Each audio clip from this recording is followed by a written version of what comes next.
Machinitos Foot by Dennis M. Morrison, based on Indian mythology. This was published in Above the Bridge magazine in the fall of 1993. The autumn is a glorious time to be walking the woodlands of northeast Michigan. At this time, forests are usually ablaze with brilliant hues which signal winter's near arrival. It is a time more special than any other throughout the entire year.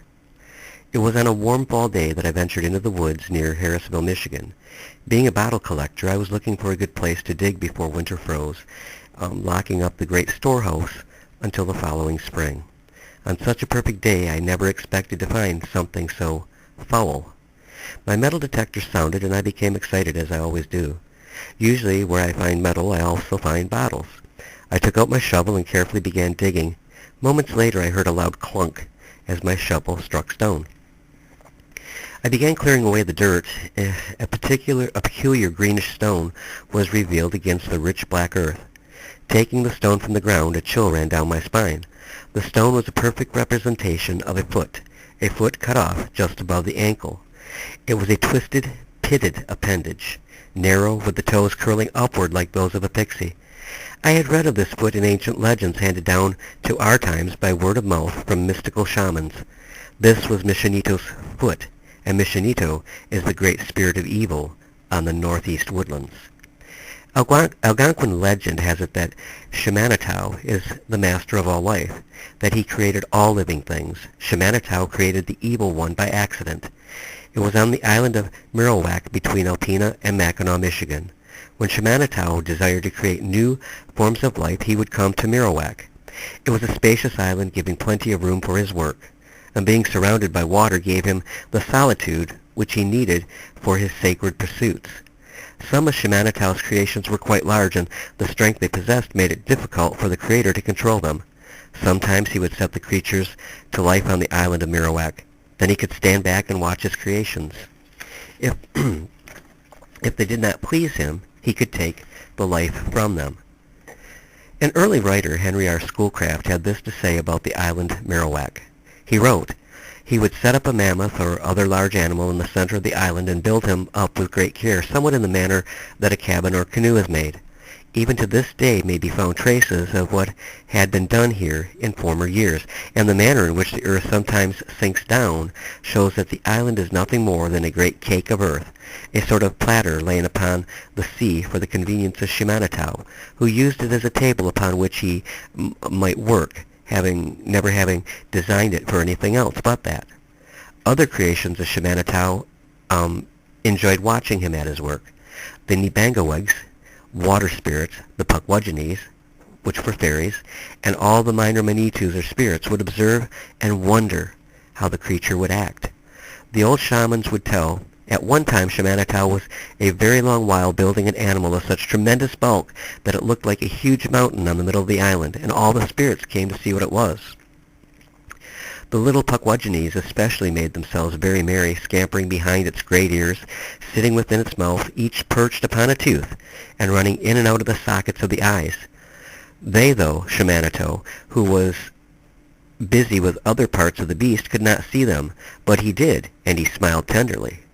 Lifting up the back of the enormous creature, Shamanatau found that this was a good place to throw old creations which he no longer was pleased with. He often made small creatures to amuse himself with, and then finding them of little purpose would take the life from them and hold that life within himself. He would cast these unneeded creatures into the great cave made by the hulking beast, which became known as Ran-Kam-Koman, or Place of the Fragments. These fragments would later become the evil children of Machinitu. Next to the cave he began to form what was planned as his most unique and beautiful creature, the one who would fall from his grace. Schoolcraft recorded the legend of this creation as told to him by one of the Indian race. Schoolcraft wrote, "One day the Master of Life took 2 pieces of clay and molded them into 2 large feet like those of a panther. He did not make 4, there were only 2.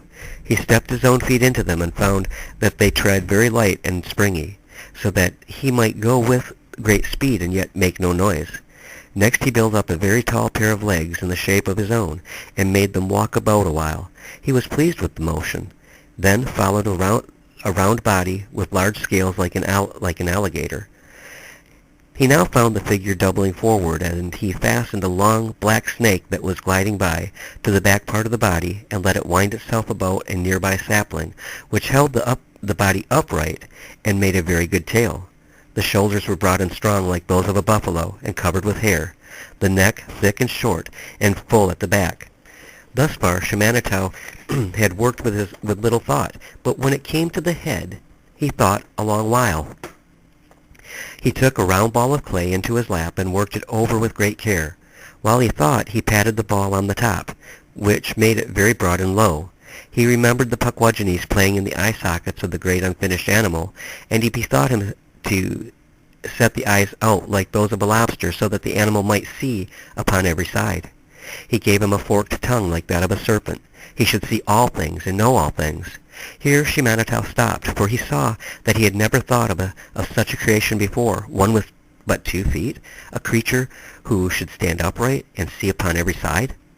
Shamanitow's creation was fearful to behold. He continued in working upon his masterpiece. He gave the creature strong jaws with ivory teeth, and gills were on either side. His nose was fashioned after the vulture. Shamanitow made the creature move, and he became sad. This was the first time he had made an upright figure. The ancient shaman would continue. It was now nearly night. The bats were flying through the air, and the roar of the wild beasts began to be heard. A gusty wind swept in full from the sea and passed over the island of Metoak, casting the light sand to and fro. Many wild creatures walked past the huge upright beast through the middle of the night. Each was drawn to it by the likeness of itself in the image. The master of life, Shamanitow, thought that sometime he would create a creature likened unto himself rather than the things he had already made. That creation would link the spirit world and the earth, for he would be created in the image of the Great Spirit. Shamanitow continued with his construction of this fearsome image. A bat landed on the creature's forehead. Shamanitow took the bat and held out its whole leathery wings, and ever since the bat, when he rests, lets his body hang down, so that he could try them over the head of the image.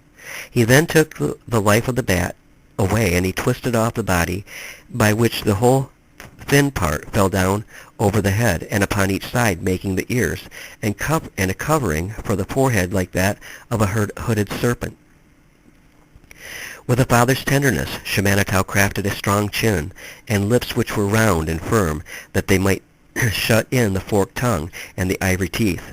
The Creator knew that with such lips and chin, this creation would smile when given life. To finish the image, Shamanitow gave the beast arms, beautiful arms, and hands patterned after his own, and when finished he was unhappy with his work, and even a little distrustful. He wondered if it might not begin to create with those hands that once life was given. He thought that he might also even be a hindrance to his own plans. The old ones explain that then he put fire into the image, but that fire was not life. A warm red glow passed through the creation. The fire dried the clay from which it was made. The fire gave a fierce countenance to the beast. The red glow shone through the scales, gills, and bat's wings. The eyes were like living coals. The master made the beast walk about the island of Metoak, that he might see how it would do. This he did by the means of his own will. Then he gave it just a little life. In his writings, Henry Schoolcraft said, Shamanitow saw the aspect of the creature, and it was very terrible. Yet it would smile in a way which made it cease to be ugly.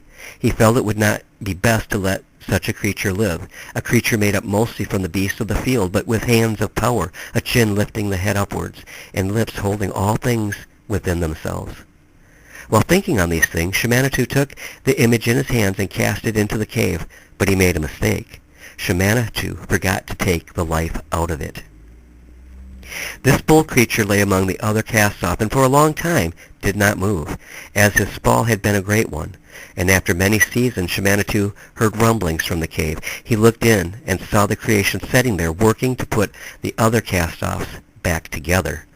Fearful of this creation that was now trying to be a creator, Shamanitow gathered together a tremendous heap of stone, rock, and sand, and he sealed up the mouth of the cave for what he thought would be forever. Suddenly there was a great explosion, and the sky became darkened with the stone and sand, and fire consumed the ground as water gushed into the air. The Manitou cast-offs flew from the cave with vengeance and scattered themselves throughout the earth and throughout the universe. Through all time they would oppose any of the creatures which Machinitos created. They are the evil demons. All the Manitus fled with great fear, and the image of the beast rose from the cave with great noise. He was terrible to behold, and he was the king of the evil presence, which had scattered from the cave. His life had become very strong. The fire had made it grow. The fleeing Manitus cried the name aloud, Machinitos, Machinitos, and continued scattering. The Creator looked upon his creation with anger and some fear. Machinitos stood there with fire burning inside him, glowing from his body. Machinitos knew that it would take him forever to gather all the demons which Machinitos had given life to, but he could weaken them all if he could kill their vile leader. A warm smile played across Machinitos' face, a fatherly, forgiving smile. He reached his arms out to the beast as though he wanted to embrace his son. Machinitos dropped his guard and approached his maker. Machinitos moved swiftly, aiming his fingertips at the beast, and he fired 2 powerful bolts of lightning as thunder rolled with ear-piercing ferocity. The searing bolts caught Machinitos by surprise and severed his gnarled right foot. Machinitos writhed in pain as the life which had been given slowly ebbed out onto the foot, which acted as a sacred vessel. When the life was drained, the wicked Manitou swore revenge. Machinitos picked up the foot and hurled it with all his strength. It landed in the great pine forest near what would one day be known as Lower Michigan. The large carcass was placed back in the cave and sealed shut, where he would remain dormant unless some fateful day the foot was found and reunited with the body. As I looked at the stone foot, I remembered that, and according to the legend, when the foot and body were reunited, the cycle of the endings was begun. I got my camera out of my backpack and snapped a few pictures of that stone foot, then placed it back in the ground for safekeeping. I hoped Machinitos, if he was watching, would make certain that the foul thing was never found again, but then maybe it was just an odd-shaped stone. Who knows?